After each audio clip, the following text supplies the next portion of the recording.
ಎಲ್ಲರಿಗೂ ನಮಸ್ಕಾರ. ನಾನು Kanchana. Welcome back to my channel. ನಾವಿವತ್ತು ನಿಮ್ಗೆ ಯಾವ ರೆಸಿಪಿ ತೋರಿಸ್ತಾ ಇದೀವಿ ಅಂದ್ರೆ ಉತ್ತರ ಕರ್ನಾಟಕದ ಸ್ಪೆಷಲ್ ಮಸಾಲೆ ಖಾರ ರೆಸಿಪಿ. ಹೇಗೆ ಮಾಡೋದು ಅಂತ ನೋಡೋಣ ನನ್ನ ಸ್ಟೈಲ್ ಅಲ್ಲಿ.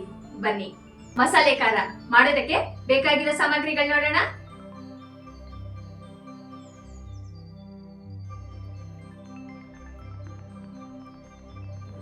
ಈರುಳ್ಳಿ, ಕರ್ಬೇ ಸೊಪ್ಪು, ಕೊಬ್ಬರಿ, ಬೆಳ್ಳುಳ್ಳಿ, ಕೊತ್ತಂಬರಿ ಸೊಪ್ಪು, ಶುಂಠಿ, ಕಲ್ಲುಪ್ಪು, ಗಸಗಸೆ, ಮೆಂತ್ಯ, ಕಾಳುಮೆಣಸು, ಜೀರಿಗೆ, ಅಜ್ವೈನ್, ಸೋಂಪು, ಅಚ್ಕಾರದ ಪುಡಿ, ಎಣ್ಣೆ, ಧನಿಯಾ, ಅರಿಶಿನ ಕೊಂಬು, ಪಲಾವ್ ಎಲೆ, ಚಕ್ಕೆ, ಕಪ್ಪು ಏಲಕ್ಕಿ, ಜಾವಿತ್ರಿ ಹೂ, ಲವಂಗ, ಏಲಕ್ಕಿ, ಕಲ್ಲು ಹೂವು, ಸ್ಟಾರ್ ಆನಿಸ್. ಮಸಾಲೆ ಖಾರ ಮಾಡುವ ವಿಧಾನವನ್ನು ನೋಡೋಣ ಬನ್ನಿ. ಮೊದಲಿಗೆ ಒಂದು ಬಟ್ಟಲಿನಲ್ಲಿ ನೀರು ತಗೊಳ್ಳೋಣ. ಅರ್ಧ ಕಟ್ಟಷ್ಟು ಕೊತ್ತಂಬರಿ ಸೊಪ್ಪನ್ನ ತಗೊಂಡು ನೀರಿನಲ್ಲಿ 2 ಬಾರಿ ಚೆನ್ನಾಗಿ ತೊಳ್ಕೊಳ್ಳೋಣ. ತೊಳೆದ ನಂತರ ಇದನ್ನು ಒಂದು ಟ್ರೇಗೆ ಹಾಕಿ ಚೆನ್ನಾಗಿ ಒಣಗಿಸ್ಕೊಬೇಕು. ಇದರಲ್ಲಿ ತೇವಾಂಶ ಇರಬಾರ್ದು, ಹಾಗಾಗಿ ಇದನ್ನು ಬಿಸಿಲಿಗೆ ಇಡೋಣ.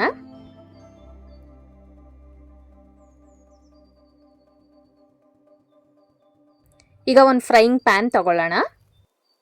ಫ್ರೈಯಿಂಗ್ ಪ್ಯಾನ್ಗೆ 1 ಬಟ್ಟಲಿನಷ್ಟು ಧನಿಯಾ ಅಥವಾ ಕೊತ್ತಂಬರಿ ಕಾಳನ್ನ ಹಾಕೊಳ್ಳೋಣ.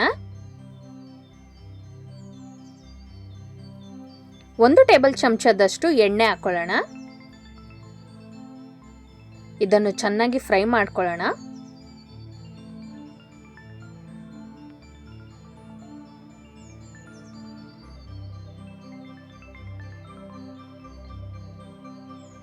ಇದನ್ನು ಲೋ ಫ್ಲೇಮಿನಲ್ಲೇ ಘಮ ಬರಗಂಟ ಹುರಿಬೇಕು ಅಥವಾ ಕಂದು ಬಣ್ಣ ಬರಗಂಟ ಹುರಿಯೋಣ.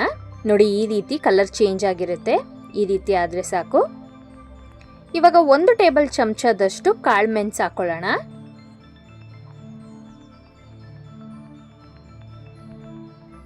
ಇದನ್ನು ಲೋ ಫ್ಲೇಮಿನಲ್ಲೇ ಚೆನ್ನಾಗಿ ಹುರ್ಕೊಳ್ಳೋಣ. ನೋಡಿ, ಈ ರೀತಿ ಕಲರ್ ಚೇಂಜ್ ಆಗಿರುತ್ತೆ. ಇವಾಗ 1 ಟೇಬಲ್ ಚಮಚದಷ್ಟು ಗಸಗಸೆ ಹಾಕೊಳ್ಳೋಣ. ಇದನ್ನು ಸಹ ಚೆನ್ನಾಗಿ ಫ್ರೈ ಮಾಡ್ಕೊಳ್ಳೋಣ.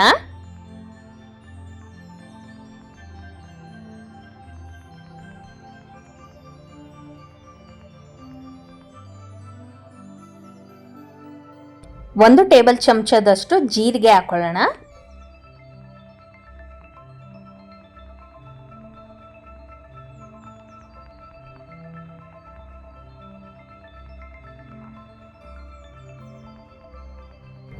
ಇವಾಗ 2 ಟೇಬಲ್ ಚಮಚದಷ್ಟು ಸೋಂಪು ಹಾಕೊಳ್ಳೋಣ.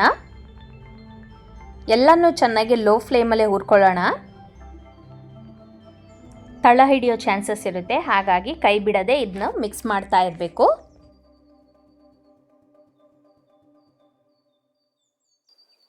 ಒಂದು ಟೇಬಲ್ ಚಮಚದಷ್ಟು ಅಜ್ವೈನ್ ಹಾಕೊಳ್ಳೋಣ.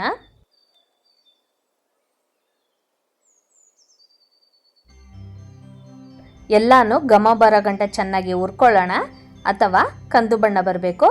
ನೋಡಿ, ಈ ರೀತಿ ಗೋಲ್ಡನ್ ಕಲರ್ ಆಗಿರುತ್ತೆ, ಅಲ್ಲಿ ಗಂಟ ಚೆನ್ನಾಗಿ ಫ್ರೈ ಮಾಡ್ಕೊಬೇಕು. ನೋಡಿ, ಈ ರೀತಿ ಫ್ರೈ ಆಗಿದ್ರೆ ಸಾಕು, ಕಂದು ಬಣ್ಣ ಬಂದಿದ್ರೆ ಸಾಕು.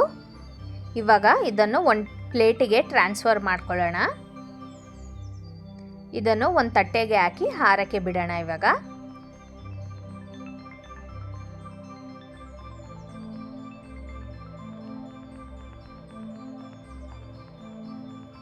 ಇವಾಗ ಅದೇ ಪ್ಯಾನಿಗೆ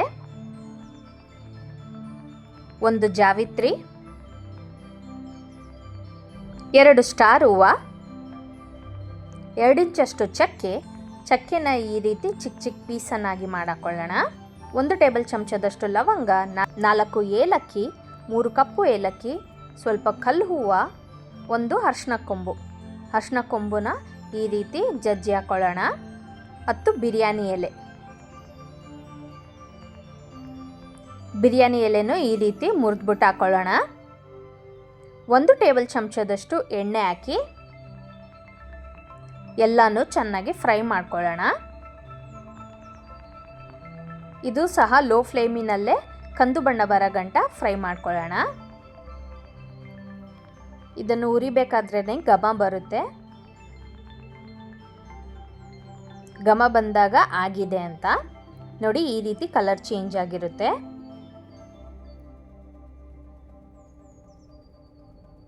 ಇವಾಗ ಇದನ್ನು ಸಹ ಒಂದು ತಟ್ಟೆಗೆ ಟ್ರಾನ್ಸ್ಫರ್ ಮಾಡ್ಕೊಳ್ಳೋಣ. ಎಲ್ಲ ಒಟ್ಟಿಗೆ ಮಿಕ್ಸ್ ಮಾಡಬೇಡಿ, ಸಪ್ರೇಟಾಗಿ ಮಡಗಿ. ಈಗ ಅದೇ ಪ್ಯಾನಿಗೆ ಅರ್ಧ ಬಟ್ಟಲಿನಷ್ಟು ಒಣ ಕೊಬ್ಬರಿನ ಹಾಕೊಳ್ಳೋಣ. 1 ಟೇಬಲ್ ಚಮಚದಷ್ಟು ಎಣ್ಣೆ ಹಾಕ್ಕೊಂಡು ಇದನ್ನು ಲೋ ಫ್ಲೇಮಿನಲ್ಲೇ ಫ್ರೈ ಮಾಡ್ಕೊಳ್ಳೋಣ. ಕೊಬ್ಬರಿ ಗೋಲ್ಡನ್ ಬ್ರೌನ್ ಕಲರ್ ಬರೋ ಗಂಟ ಇದನ್ನು ಫ್ರೈ ಮಾಡ್ಕೊಬೇಕು.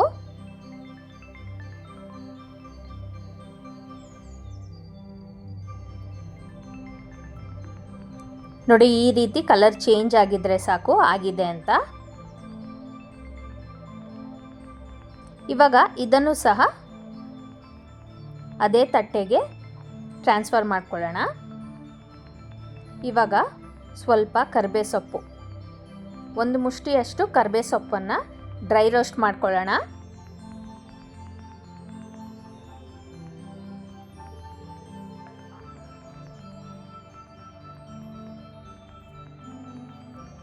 ಕರಿಬೇವು ಸೊಪ್ಪು ಈ ರೀತಿ ಕ್ರಿಸ್ಪಿ ಆಗಿರಬೇಕು.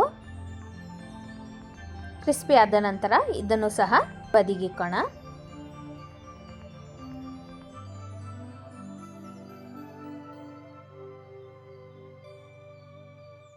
ಇವಾಗ ಅದೇ ಪ್ಯಾನಿಗೆ 4 ಹೆಚ್ಚಿಟ್ಕೊಂಡಿರೋಂಥ ಈರುಳ್ಳಿ, 2 ಟೇಬಲ್ ಚಮಚದಷ್ಟು ಎಣ್ಣೆ ಹಾಕಿ ಬ್ರೌನ್ ಕಲರ್ ಬರೋ ಗಂಟ ಹುರ್ಕೊಳ್ಳೋಣ.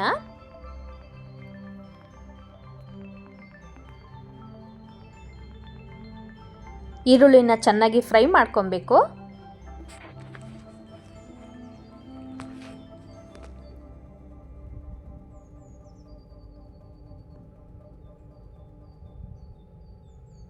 ನೋಡಿ, ಈ ರೀತಿ ಕಲರ್ ಚೇಂಜ್ ಆದರೆ ಸಾಕು, ಬ್ರೌನ್ ಕಲರ್ ಬಂದಿದ್ರೆ ಇದು ಆಗಿದೆ ಅಂತ. ಇವಾಗ ಇದನ್ನು ಸಹ ತಟ್ಟೆಗೆ ಟ್ರಾನ್ಸ್ಫರ್ ಮಾಡೋಣ. ಇದನ್ನೆಲ್ಲನೂ ಆರಕ್ಕೆ ಬಿಡೋಣ.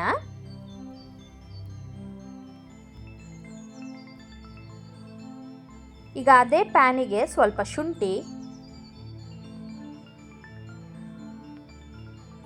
ಸ್ವಲ್ಪ ಬೆಳ್ಳುಳ್ಳಿ, 1 ಟೇಬಲ್ ಚಮಚದಷ್ಟು ಎಣ್ಣೆ ಹಾಕಿ ಇದನ್ನು ಕಂದು ಬಣ್ಣ ಬರೋ ಗಂಟ ಹುರ್ಕೊಳ್ಳೋಣ.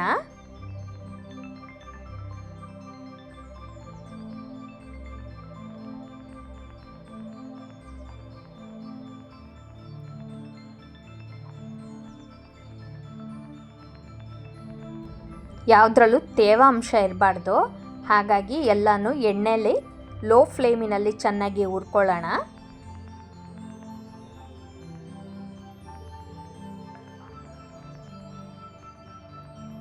ನೋಡಿ, ಈ ರೀತಿ ಫ್ರೈ ಆಗಿದ್ರೆ ಸಾಕು, ಆಗಿದೆ ಅಂತ.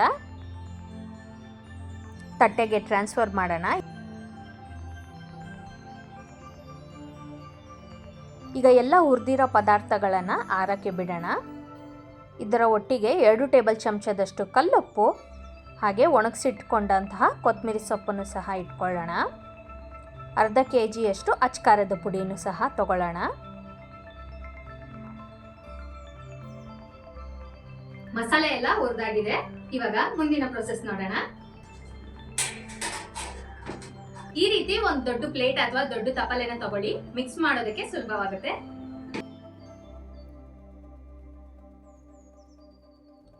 ಇವಾಗ ಅರ್ಧ kgಯಷ್ಟು ಅಚ್ಕಾರದ ಪುಡಿ ಹಾಕೊಳ್ಳೋಣ. ಪ್ಲೇಟಿಗೆ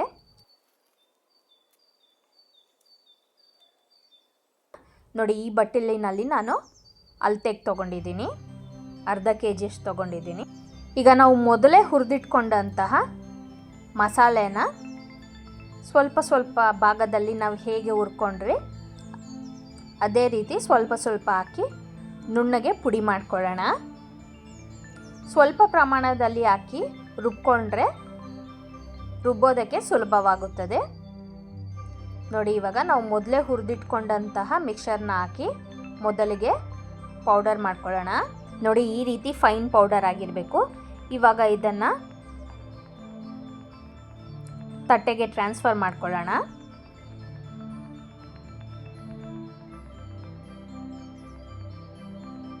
ಇವಾಗ ಅದೇ ಮಿಕ್ಸರ್ ಜಾರ್ಗೆ ನಾವು ಎರಡನೇದಾಗಿ ಹುರಿದಿಟ್ಕೊಂಡಂತಹ ಮಸಾಲೆ ಪದಾರ್ಥಗಳನ್ನ ಹಾಕೊಳ್ಳೋಣ.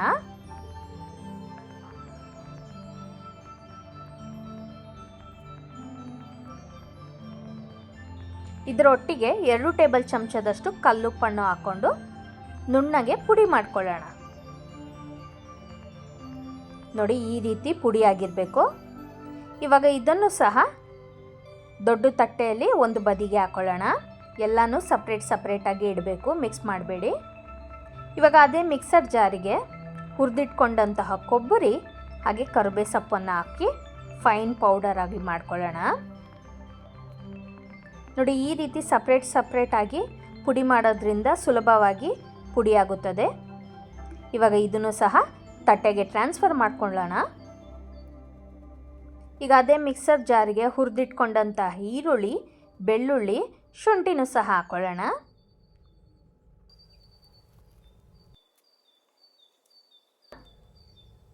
ಇದರ ಜೊತೆಗೆ ಒಣಗಿಸಿಟ್ಕೊಂಡಂತಹ ಕೊತ್ತಂಬರಿ ಸೊಪ್ಪನ್ನು ಹಾಕ್ಕೊಂಡು ನುಣ್ಣಗೆ ಪೇಸ್ಟ್ ಮಾಡ್ಕೊಳ್ಳೋಣ.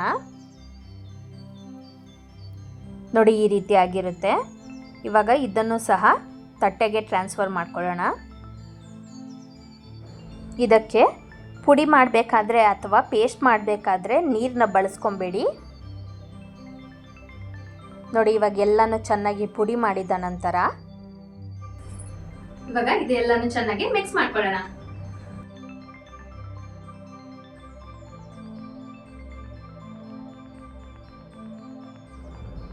ಹುರಿದಿಟ್ಕೊಂಡಂತಹ ಮಸಾಲೆ ಪೌಡರ್ಗಳು ಹಾಗೆ ಸ್ಪೈಸಸ್ ಪೌಡರ್ಗಳು ಅಚ್ಕಾರದ ಪುಡಿ ಅಥವಾ ರೆಡ್ ಚಿಲ್ಲಿ ಪೌಡರ್ ಜೊತೆ ಚೆನ್ನಾಗಿ ಹೊಂದ್ಕೊಬೇಕು. ಹಾಗಾಗಿ ಈ ರೀತಿ 2 ಕೈಯನ್ನು ಬಳಸ್ಕೊಂಡು ಚೆನ್ನಾಗಿ ಇದನ್ನ ಮಿಕ್ಸ್ ಮಾಡ್ಕೊಬೇಕು. ಎಲ್ಲೂ ಸಹ ಗಂಟಿರದಿರೋ ರೀತಿ ಇದನ್ನು ಮಿಕ್ಸ್ ಮಾಡ್ಕೊಳ್ಳೋಣ. ನೋಡಿ, ಈ ರೀತಿ 2 ಕೈಯನ್ನು ಬಳಸ್ಕೊಂಡು ಚೆನ್ನಾಗಿ ಉಜ್ಜಬೇಕು. ಇದನ್ನ ಪ್ರೆಸ್ ಮಾಡಿ ಉಜ್ಜೋದ್ರಿಂದ ಎಲ್ಲ ಮಸಾಲೆಗಳು ಒಟ್ಟಿಗೆ ಒಂದಾಗುತ್ತದೆ, ಎಲ್ಲೂ ಸಹ ಗಂಟಿರೋದಿಲ್ಲ. ಈ ರೀತಿ ಕೈಯನ್ನು ಬಳಸ್ಕೊಂಡು ಚೆನ್ನಾಗಿ ಮಿಕ್ಸ್ ಮಾಡ್ಕೊಬೇಕು. ಮಿಕ್ಸ್ ಮಾಡಿದ ನಂತರ ನೋಡಿ, ಈ ರೀತಿ ಕಲರ್ ಚೇಂಜ್ ಆಗಿರುತ್ತೆ. ಈ ಕಲರ್ ಬಂದರೆ ಮಸಾಲೆ ಎಲ್ಲ ಚೆನ್ನಾಗಿ ಹೊಂದ್ಕೊಂಡಿದೆ ಅಂತ.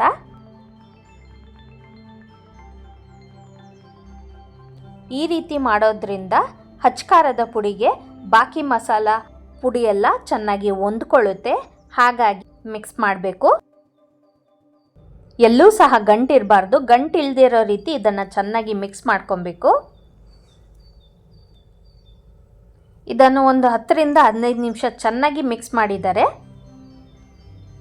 ನೋಡಿ, ಅಚ್ಕಾರದ ಪುಡಿ ಕಲರ್ ಚೇಂಜ್ ಆಗಿರುತ್ತೆ. ಬಾಕಿ ಮಸಾಲ ಜೊತೆ ಎಲ್ಲ ಸೇರಿ ನೋಡಿ, ಈ ರೀತಿ ಆಗಿರುತ್ತೆ. ಇವಾಗ ಎಲ್ಲನೂ ಮಿಕ್ಸ್ ಮಾಡಿ ಒಂದು ಬಾರಿ 10 ನಿಮಿಷ ಸೆಟ್ ಆಗೋಕ್ಕೆ ಬಿಡೋಣ. ಮಸಾಲೆ ಖಾರ ತಯಾರಾಗಿದೆ.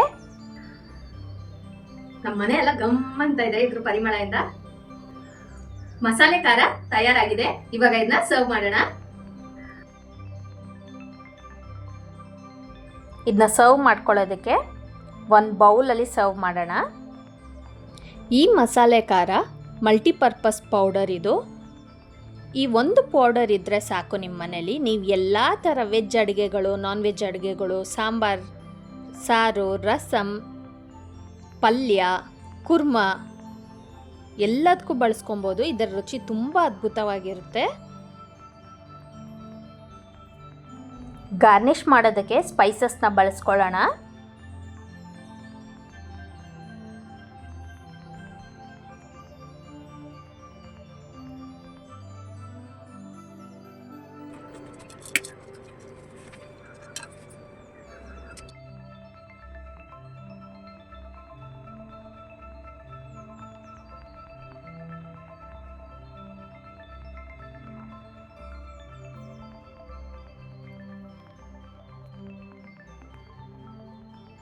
ನೋಡಿ, ಈ ಮಸಾಲೆ ಖಾರ ಪುಡಿನ ನೀವು ಏರ್ ಟೈಟ್ ಕಂಟೈನರ್ನಲ್ಲಿ ಸ್ಟೋರ್ ಮಾಡಿಟ್ಕೊಂಡ್ರೆ 1 ವರ್ಷ ಗಂಟ ನೀವು ಇದನ್ನು ಎಲ್ಲ ಅಡುಗೆಗಳಿಗೆ ಬಳಸ್ಕೊಬೋದು.